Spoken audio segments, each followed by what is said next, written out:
Welcome to another video of Starting Point Excel for Beginners. In this video, you will learn all about columns, rows, and cells. So let's start.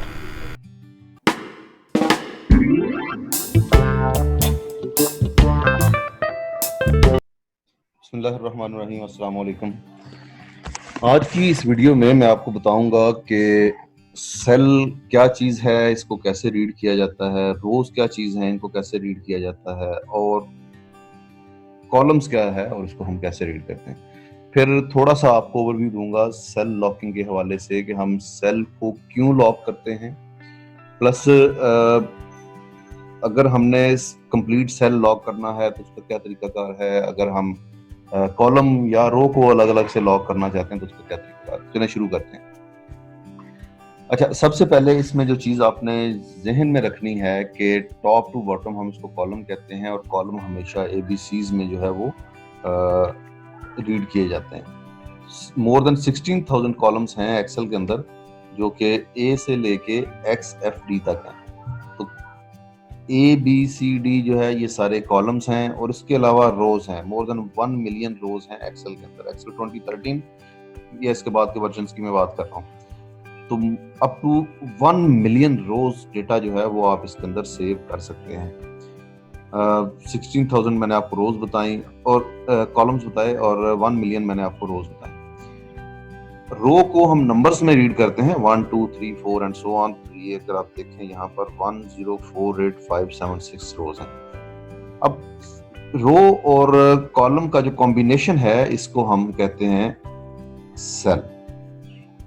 अब मेरा cursor इस वक्त अगर आप देखें, मैं इसको येलो हाईलाइट कर देता हूं। मेरा कर्सर है इस वक्त, ये देखें, अगर यहाँ पे आप देखें तो D भी हाईलाइटेड है और 3 भी हाईलाइटेड है। इसका मतलब ये है कि सेल का जो एड्रेस है वो D3 है, और यही D3 इसमें नेम बॉक्स के अंदर लिखा हुआ भी आ रहा है। मैं क्लिक करता हूं किसी और जगह पे तो नेम बॉक्स में J9 लिखा हुआ है। J फॉर कॉलम, 9 फॉर रो। अच्छा, अब इसकी बड़ी इंपॉर्टेंट चीज है लॉकिंग, सेल लॉकिंग। मैं आपको एक छोटी सी एग्जांपल देता हूं। B4 के अंदर मैं वैल्यू लिखता हूं 25, और विद सेल रेफरेंस मैं इसको कॉपी करना चाहता हूं F7 के अंदर। सेल रेफरेंस इसको कहते हैं। मैं इज इक्वल टू का साइन डालूंगा और जिस सेल में मैंने वैल्यू लिखी थी उस सेल का एड्रेस दे दूंगा। वो था B4, मैं यहाँ पे लिखूंगा B4। अब ये देखिए वो वैल्यू यहाँ पे डिस्प्ले हो गई है। अच्छा, ये मैं यहाँ से कॉपी करता हूँ। कॉपी की शॉर्टकट की है Ctrl+C, और मैं इसको पेस्ट कर देता हूँ G8 में। अब ये वैल्यू डिस्प्ले नहीं हो रही। अगर आप देखें, मैं इसको एडिट मोड में जाऊँ। एडिट मोड में जाने के लिए F2 हम प्रेस करते हैं। एडिट मोड में जाऊँ तो उसने जैसे ही जितना मैंने राइट या डाउन शिफ्ट किया फॉर्मूला, वो उसका जो रेफरेंस सेल था जहां से वो वैल्यू पिक कर रहा था वो भी उतना उसने शिफ्ट कर दिया। अगर मैं इसको मैं चाहूं कि मैं जहां पे भी इसको कॉपी करूं ये चेंज ना हो, तो मुझे इसको लॉक करना होगा। लॉक करने के लिए एक तो शॉर्टकट की है F4, आप प्रेस करेंगे तो $साइन ऐड हो जाएगा B के साथ भी और 4 के साथ, यानी कि हमारा कॉलम और रो दोनों लॉक हो गए हैं। अब मैं इसको कॉपी करके दोबारा G8 में ले जाता हूं।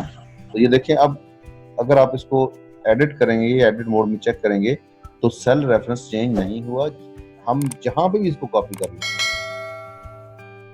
ये एज इट इज रहेगा। ये तो था कंप्लीट सेल को लॉक करने के लिए। लॉक हम इसलिए करते हैं ताकि हमारा जो पेरेंट सेल है जहां से हम वैल्यू पिक कर रहे हैं वो उसका एड्रेस चेंज ना हो। दूसरी लॉकिंग जो हम करते हैं वो है कॉलम लॉक। अब मैं अगर कॉलम के साथ यानी कि अल्फाबेट के साथ $साइन डाल देता हूं या 3 मरतबा F4 प्रेस करता हूं तो मेरा कॉलम जो है वो लॉक हो जाता है। लेकिन अब देखिए यहाँ पर भी वैल्यू नहीं आई, क्योंकि मैंने रो लॉक नहीं की थी। उसने रो को नीचे मूव कर दिया है जितना मैंने फॉर्मूला नीचे जाके पेस्ट किया, लेकिन कॉलम उसने चेंज नहीं किया। अच्छा, अब एक और चीज है, वो है जी, मैं $साइन हटा देता हूं D के साथ से और मैं 4 के साथ $साइन लिखूंगा। अब इससे क्या हो रहा है? इससे ये होगा कि ये देखिए मेरी रो चेंज नहीं हुई लेकिन कॉलम चेंज हो गया। तो क्योंकि मैंने कॉलम लॉक नहीं किया था इसलिए कॉलम चेंज हो गया। रो मैंने लॉक की हुई है डॉलर साइन के साथ, तो वो चेंज नहीं हुई। शॉर्टकट की याद रखनी है F4। F4 को अगर आप 1 टाइम प्रेस करते हैं, आप सबसे पहले आपने जब सेल रेफरेंस लिखा तो ये अनलॉक था, आपने 1 टाइम F4 प्रेस किया तो कॉलम भी लॉक हो गया, रो भी लॉक हो गया। आपने जब सेकंड टाइम F4 प्रेस किया तो सिर्फ रो लॉक होगी। थर्ड टाइम प्रेस करने से सिर्फ कॉलम लॉक रहेगा, और जब फोर्थ टाइम आप इसको F4 को प्रेस करेंगे तो ये फिर सारी का सारा सेल जो है ये अनलॉक हो जाएगा। तो ये था लॉकिंग की एक बेसिक्स। ऑल्दो इसको आगे जब फार्मूलाज हम स्टडी करेंगे तो मैं आपको डिटेल में फर्दर बताऊंगा, लेकिन ये बड़ी इंपॉर्टेंट चीज़ है, बहुत ही इंपॉर्टेंट फीचर है, इसको याद रखिएगा। और लॉकिंग स्पेशली किस तरह से करनी है और इसकी बेसिक्स क्या हैं, ये आपको अच्छी तरह से याद होनी बहुत जरूरी है। अगली वीडियो में फिर मिलते हैं, तब तक के लिए अल्लाह हाफिज़। मुझे उम्मीद है कि W3 skill set YouTube channel को आपने सब्सक्राइब कर लिया होगा, और अगर सब्सक्राइब नहीं किया तो अभी सब्सक्राइब कर लें, और साथ में जो बेल आइकॉन है इस पर ज़रूर क्लिक कर लें ताकि अगली आने वाली हर वीडियो की नोटिफिकेशन आपको मिल जाए। इसके अलावा ये वीडियो अपने दोस्तों के साथ, ऐसे प्रोफेशनल्स के साथ जिसको एक्सेल सीखने की या न्यू स्किल सेट सीखने की ज़रूरत है, उसके साथ ज़रूर शेयर कीजिएगा।